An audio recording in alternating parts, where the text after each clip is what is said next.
Après avoir été attaquée par un Peeta Mellark, toujours sous l'effet de son conditionnement, Katniss Everdeen rejoint une offensive contre l'arsenal du Capitole dans le district 2. Un civil énervé, Pugnax, lui tire dessus, mais elle est sauvée par son uniforme de G.I. Mocker, par balle. La présidente Quine refuse que Katniss rejoigne l'Escouade Star, un groupe de rebelles chargés d'infiltrer le Capitole. Mais Johanna aide Katniss à se faufiler à bord d'un hélicoptère, en partance pour l'escouade. Katniss rejoint alors l'équipe, qui comprend notamment Gale, un Finnick récemment marié, et Peeta, encore mentalement instable. Sous la direction de Boggs, l'équipe progresse vers le Capitole en évitant les pods, des pièges mortels disséminés partout grâce à une carte holographique. Boggs est grièvement blessé par un pod et transmet la carte holographique à Katniss avant de mourir. L'escouade déclenche ensuite accidentellement un autre pod, relâchant un torrent de goudron noir mortel. Peeta succombe brièvement à son conditionnement et attaque Katniss. La plupart de l'équipe survit et s'échappe, sans que le Capitole ne le sache. Katniss refuse de tuer Peeta, mais Gale affirme qu'il le ferait si nécessaire. Le Capitole diffuse un nouveau message dans lequel Snow dénonce la rébellion, mais les rebelles piratent la transmission, et Quint prononce un hommage passionné qui galvanise les insurgés. Katniss et l'escouade Star tentent alors d'avancer dans les égouts, mais sont repérés par des caméras. Une embuscade survient, des mutos génétiquement modifiés les attaquent, tuant 4 membres de l'équipe, dont Finnick. Snow invite les citoyens du Capitole à se réfugier dans son manoir, formant ainsi un bouclier humain.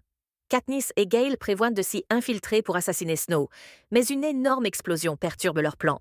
Dans la confusion, les pacificateurs regroupent des enfants près des grilles du palais lorsqu'un aéronef portant l'insigne du Capitole largue une première bombe, provoquant des dizaines de morts. Alors que les médecins rebelles, dont Prime, secourent les blessés, une deuxième vague d'explosions survient, tuant Prime et projetant Katniss dans l'inconscience.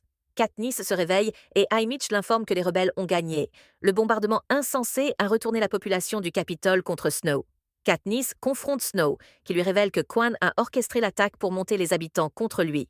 Katniss réalise que Gale lui avait déjà suggéré une stratégie similaire et reste choqué lorsqu'il ne peut nier son implication dans la mort de Prime.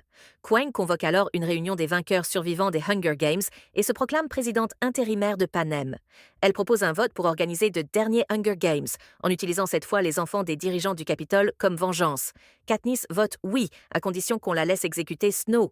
Lors de l'exécution, Katniss abat Quine au lieu de Snow.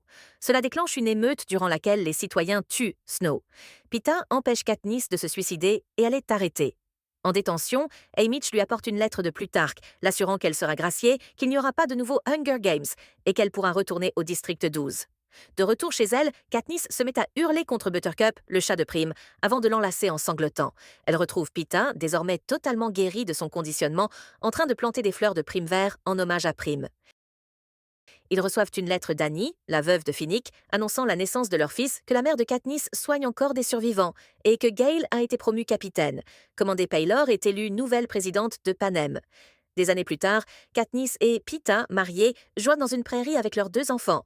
Leur bébé se réveille d'un cauchemar et Katniss lui raconte son histoire dans les jeux, concluant qu'il existe des jeux bien pires que cela.